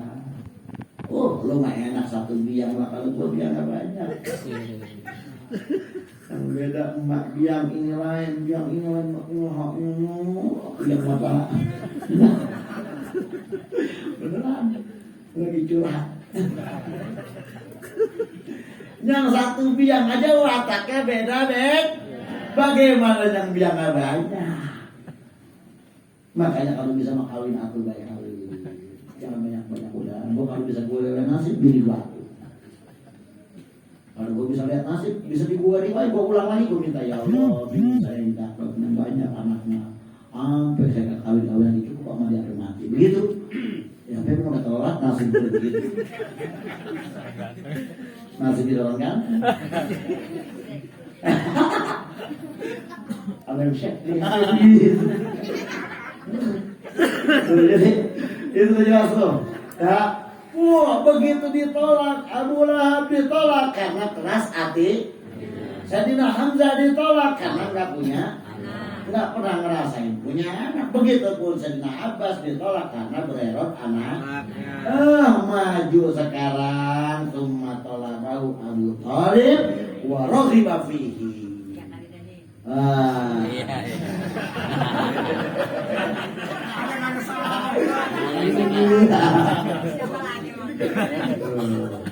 Udah dengerin makanya. Ini gue sebenarnya malam ini ceramah 3 gue batalin karena gue cinta sama lo. Beneran di Cibubur, di Ciledug ada, gue udara, di Kebun Jeruk ada. Iya. Tapi gue tolak. Gue nggak karena gue cinta sama Najib. Gue cinta sama Jamaah. Bener kalau ada kaji gue tolak bener. Bukan main, dia nggak berkata gue. Tapi gue karena cinta gue sampai di sana juga kan? Gue milih ngaji Yasin. Kenapa? Gue cinta sama lu Tong. Makanya lu dengerin ngaji. Kalau gue ngaji lu dengerin berisik banget lagi mama. Akhirnya apa? Dijawab nih. Begitu 3 udah mundur, nggak masuk hitungan sama Abdul Muthalib bapaknya. Sayyiduna Abu Thalib maju warofi bakfihi dan dia sumpring. Tinggal gua nih atuh. Kan begitu ya? Sayyidina Abu Thalib santai. Biarin gua mah santai sambil senyum-senyum waqala. Dan Sayyiduna Abi Thalib ngomong sama bapaknya, ahsan atau ahsun khidmata Muhammadil Amin. Ahsunu fil mudhari hasunaya sunu bukan yasinu. Kalau hasuna doma tain, doma dua-duanya. Domun, nah fi'il madinya doma, ain fi'ilnya hasuna tuh ain fi'ilnya sin. Fi'il madinya dom. Begitupun fi'il mudhari'nya ain fi'ilnya juga dom. Yasun. Kalau doroba ya ribu, itu namanya fathun kasun. Fathun domun fathun kasrotani kasun. Itu ada kalau kita ngaji nahwu sorof. Gue belaga pintar baik depan lo. Akhirnya ahsunu khidmata Muhammadinil amin. Kalau di sini tulisannya cuma ahsunu khidmata Muhammad al amin. Kita baca pakai tajwid ahsunu khidmata Muhammadinil amin. Ada nun. Apa artinya?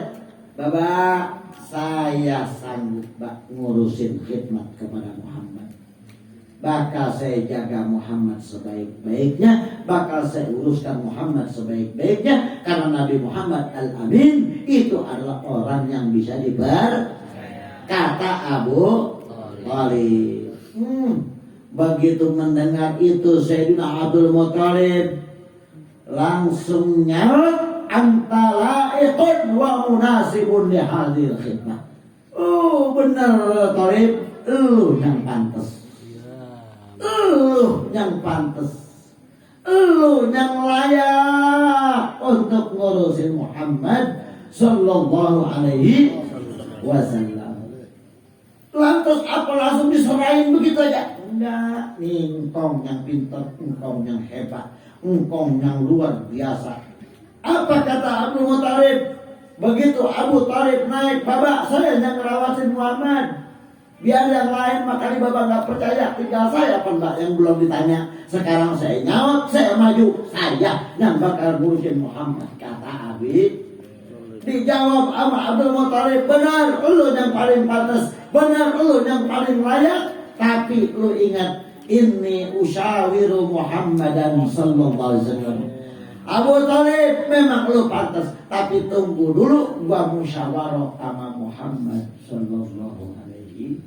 Ya Allah, 110 tahun masih mau musyawarah dengan cucunya yang umur 8 tahun. Hebat. Tua masih ngajak musyawarah sama yang muda. Bagus itu. Ada nggak di sini yang begitu? Buat. Urusan agak enak baru dikasih. Urusan duit pakai tahu begitu. Anta munasibun wa anta la'iqun ala khidmati Sayyidina Muhammad sallallahu alaihi wasallam. Wa inni usyawiru Muhammadan sallallahu alaihi wasallam. Aku musyawarah dulu sama Muhammad. Kata Abdul, oke, kalau begitu lu yang pantas, lu yang layak, tapi gua musyawarah dulu sama Muhammad sallallahu alaihi wasallam. Walaupun dia cucu, jauh umurnya, masih diajak musyawarah. Luar biasa. Mudah-mudahan kita nanti jadi engkong selalu begitu juga. Nggak main putas baik, nggak mentang-mentang jadi engkong. Nggak nunjukin tua berebut, kadang-kadang mamang berebut tua, begitu kan? Tua berebut mati loh, gitu ya. Tua apa jangan berebut, kalau muda nih kayak gua rebut nggak apa-apa. Ini usyawiru Muhammadan sallallahu alaihi wasallam. Al-yuwafiqu ra'yahu. Apakah cocok apa yang gua mau dengan maunya dia? Tuh, engkong tuh. Gua musyawarah dulu ya sama Muhammad. Dia setuju apa kagak? Dia cocok apa enggak sama pendapat gua? Kalau gua sih udah cocok aja Lip sama lu kalau emang lu yang ngurusin, kata Abdul Muthalib kepada Abu Thalib. Tapi gua tanya dulu Muhammad, gua ajak musyawarah dulu Muhammad, pengen tahu dia apa kagak. Tuh, engkau yang hebat. Tuh orang tua yang hebat. Tuh orang tua yang bisa ngerti maunya anak muda. Ini kan semua pemuda malahnya. Tuh, luar biasa. Nih, udah begitu langsung. Ini usyawiru fi kulli umuri ma'ah. Bahkan kata Sayyidina Abdul Muthalib, hai anak-anakku, engkau benar pamannya Muhammad sallallahu alaihi wasallam. Tapi aku kakeknya Muhammad. Aku bapakmu, kakek daripada Muhammad, selalu musyawarah setiap urusan apapun kepada Muhammad sallallahu alaihi wasallam. Padahal Nabi Muhammad dititipin umur 6. Itu aja lagi dikupas mau diserahin sama yang lain, paman-pamannya umur 8. Sayyidina Abdul Muthalib bukan hanya urusan ini musyawarah kepada Nabi Muhammad. Urusan apapun, kata Sayyidina Abdul Muthalib, gua selalu ngomong sama cucu gua. Walaupun kata dia bocah, walaupun kata dia kecil, walaupun kata dia anak yatim piatu, walaupun bapak emaknya nggak ninggalin banda, nggak ninggalin apa, tetap dia cucu gua dan selalu gua musyawarah sama dia urusan apapun, apalagi pembelian tanah. Begitu. Udah jelas. Nih, engkong yang hebat, engkong yang hebat. Mudah-mudahan kita juga jadi engkong kalau begitu ya. Jangan masa bodoh sama cucu. Jangan ngeremehin anak muda. Begitupun jadi paman, jangan merasa hebat di depan ponakan. Kadang-kadang kalau kita merasa hebat, begitu mati emang yang menggotong siapa? Kalau bukan yang muda-muda, kalau kita sama yang muda kejem, sama yang muda keji, nanti kita mati mau jalan sendiri. Kan begitu. Kudu punya perasaan. Begitu dilihat ayah yang kata Sayyidina Abdul Muthalib, ayyukum yukhtar. Siapa di antara kalian wahai anakku Abu Lahab, Hamzah, Abbas, Abi Thalib, nanti gua musyawarah sama Muhammad. Setiap saat gua musyawarah sama Muhammad. Nanti siapa di antara kalian yang dipilih, itulah pilihannya Muhammad sallallahu alaihi wasallam. Walaupun kita udah musyawarah, walaupun sejuta alasan udah ajuin, sejuta apa yang kita udah pengenin, dan udah ketemu kandidatnya yaitu Abi Thalib, dia orang yang paling baik, orang yang paling layak, orang yang paling pantas untuk urus Muhammad. Tetap gua tanya dulu sama Muhammad, dia mau apa kagak, dia cocok apa kagak. Ini hebatnya orang tua. Begitu dipanggil qala li Muhammadin alaihi salam. Begitu selesai musyawarah, Sayyidina Abdul Muthalib sebagai seorang kakek manggil Nabi Muhammad. Apa kata Abdul Muthalib? Ya bunayya wa ya qurrata aini. Nih kata kakeknya.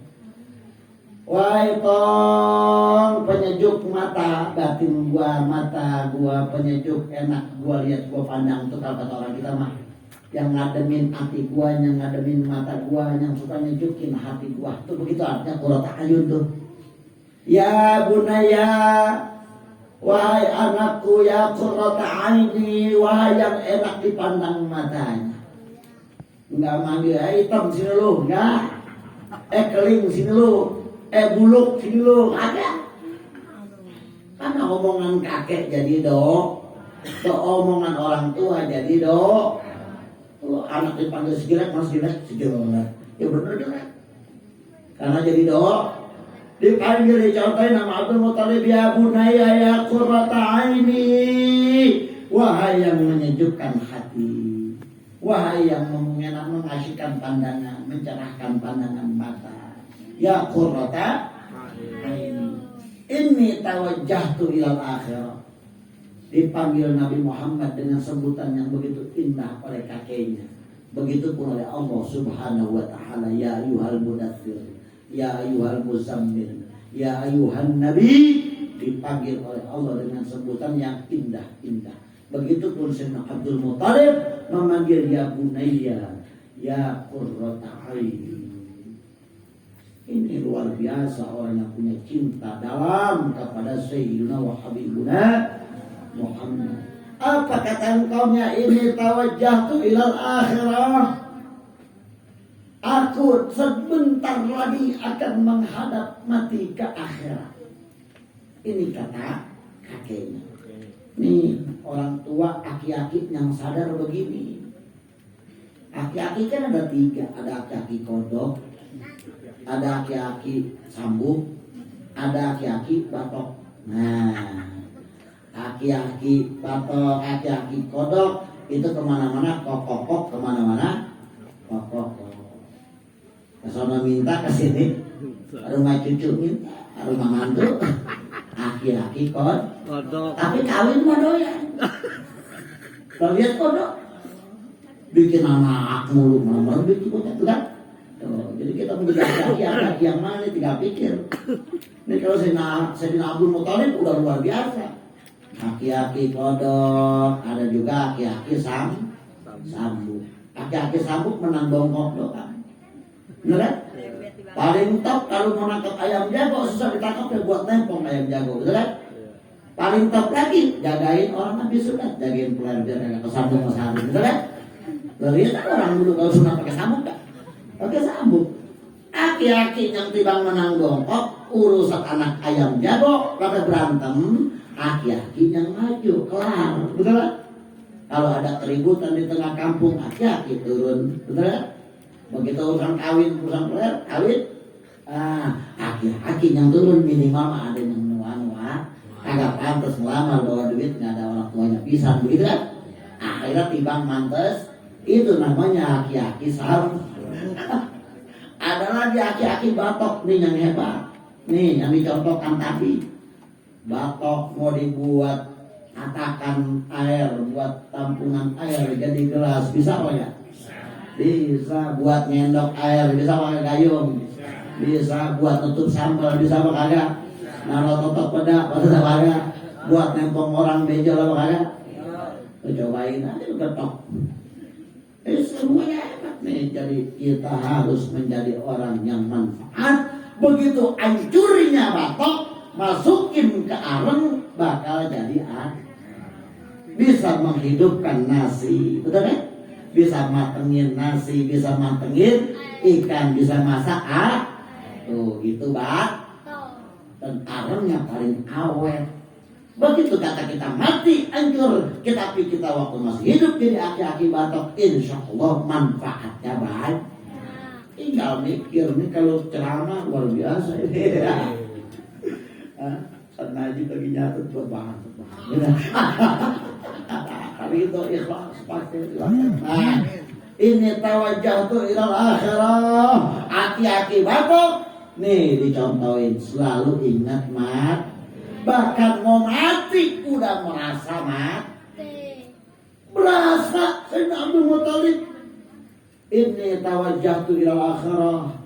Wahai Muhammad, wahai qurrata ain, wahai pelipur lara, pelipur hatiku, dikit lagi aku hendak meregang nyawa, kata Sayyidina Abdul Muthalib. Ya Allah, sadaran akhirat. Apa adalah inna hada ambuka. Ini semua Muhammad, Neng, Tom, ini semua mamang-mamang lu. Kata Sayyidina Abdul, dikit lagi kau mati, ini mamang-mamang lu. Dia itu juga ada Abu Lahab.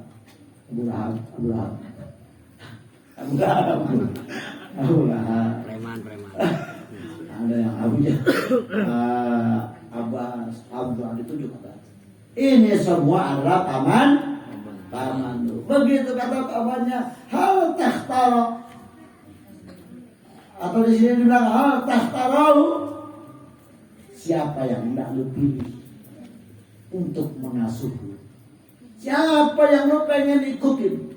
Ini paman lu banyak, ada 4. Ini Abu Lahab, ini Abu Bakar, ini Sayyidina Abbas, ini Sayyidina Hamzah. Siapa yang lu ikutin?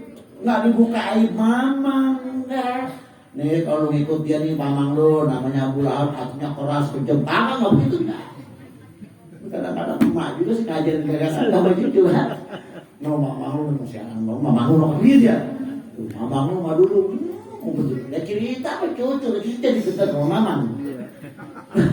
Emang kadang maju kan. Jadi nih, dicontohin lagi pelajaran banyak banget, pelajaran akhlak banyak banget. Padahal adanya di zaman jahil. Ditunjukkan ada amuk, ini mamang lo Muhammad. Enggak disebutin sifatnya, enggak. walaupun tadi lagi rapat disebutin sifat, tapi depan orangnya Abu Lahab tampil dibilang iya benar badan lu banyak, pengaruh luas, tapi hati lu keras depan orang, enggak di depan ponakan, enggak di depan cucu. Ini kadang-kadang kebablasan laki-laki ngomong gua lah mamang habis dibongkar borong ke semua. Akhirnya ponakan pada rujak sama mamangnya, ponakan pada rujak sama encenya. Yang tadinya udah takdim, yang tadinya akur, akhirnya pada kebawa omongan engkong sama nyai. Ya. Begitu rusaknya keluarga, betul ya? Ya. Makanya punya mulut, kalau dukun dulu orang sekarang mau beradakan di bidang. Kalau dukun dulu punya ngomong di mulut jangan sekata-katanya, punya tangan jangan sepegang-pegang abida, punya kuping jangan sedenger-dengernya. Upayain tuh dukun 20.000 doanya dari sini sampai Pulau Gadung nggak berhenti. Aku kira mau tuh dukun didoain sepanjang jalan anak kita.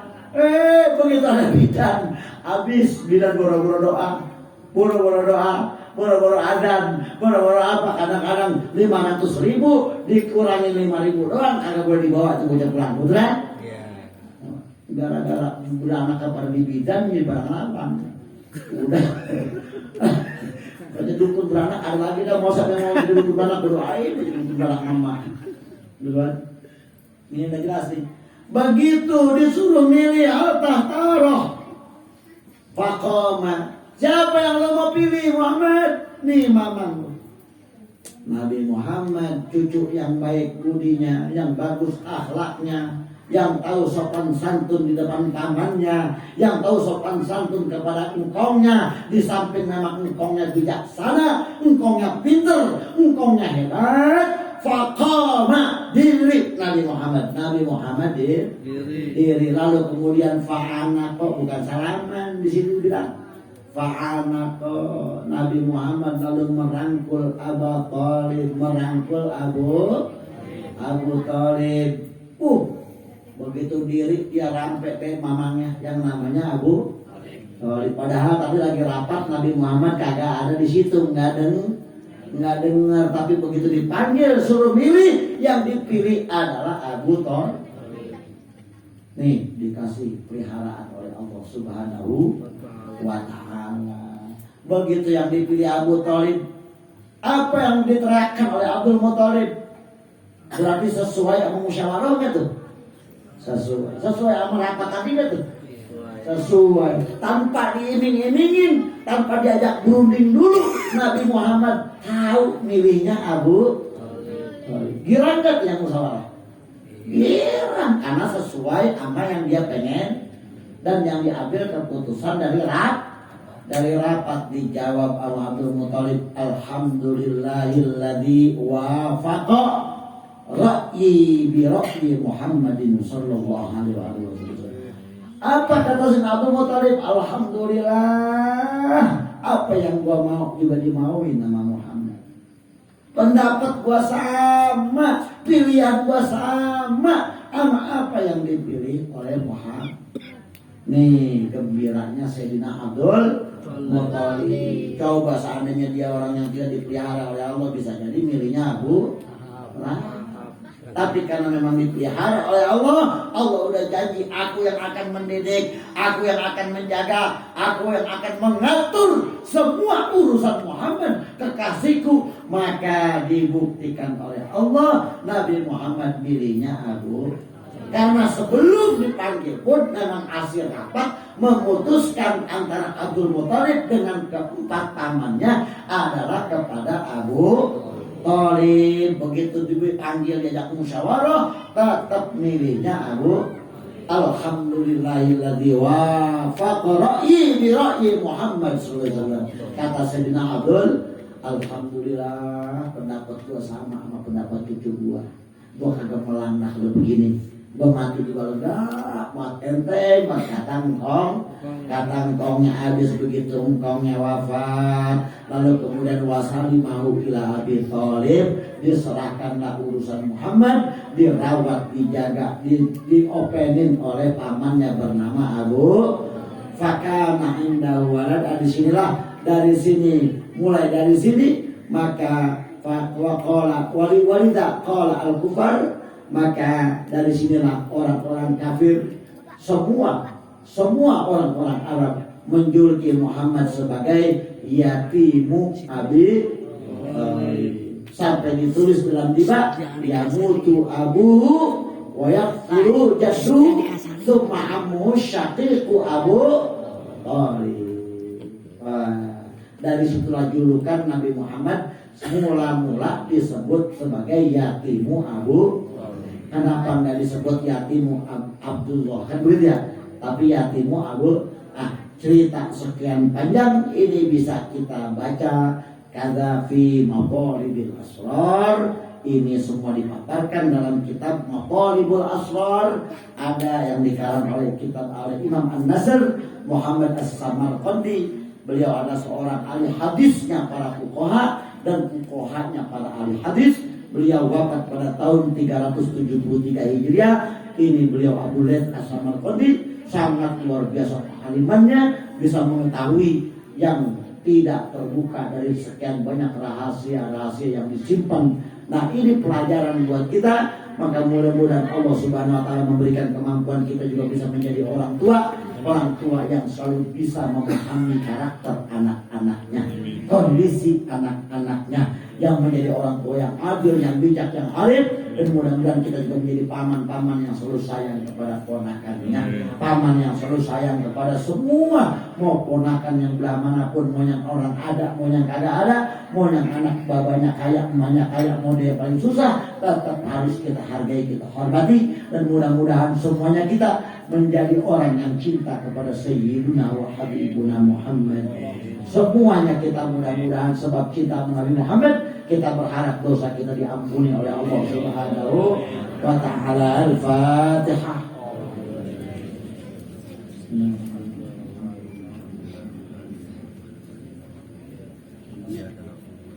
Maulaya shalli wa sallim daiman abada ala habibika khairil khalqi kullihim. Maulaya shalli wa sallim daiman abada ala habibika khairil khalqi kullihim. Ya hatalib qattu tahamu lakan abada wa ma tasa'abah lan fi madaz zamani. Maulaya shalli wa sallim daiman abada ala habibika khairil khalqi kullihim. Dawabu falam tahrab wa ma waqa'at dhubabatun abadan fi jismil hasani.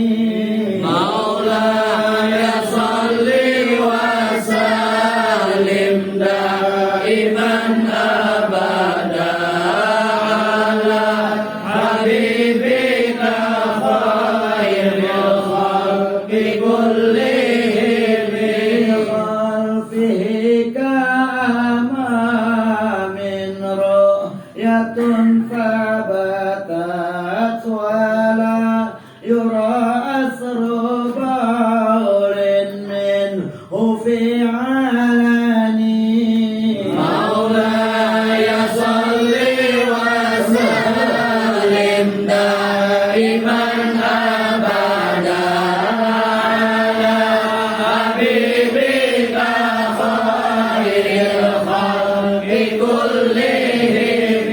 Qalbuhu lam yanam wal aynu qad na'isat wala yura dhilluhu fi shamsi dhu fatani. Maulaya shalli wa sallim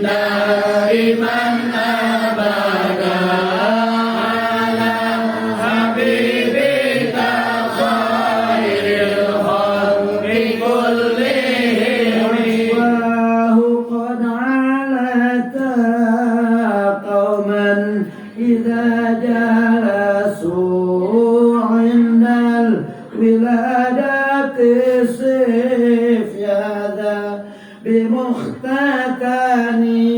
مولاي صل وسلم دائما أبدا على حبيبك خير الخلق كلهم هذه الخصائص فذا تكن آمنا من شر نار وسراق ومن محن مولاي صل وسلم دائما أبدا على حبيبك خير الخلق كلهم بالمصطفى بلغ مقاصدنا واغفر لنا ذنبنا يا واسع الكرم مولاي صل وسلم دائما أبدا على حبيبك خير الخلق كلهم الشفاء رب الدعاء في البلاء والنصر على الأعداء وإلى حضرة الحبيب المجتبى صلى الله عليه وآله وصحبه وسلم مع الفاتحة. أعوذ بالله.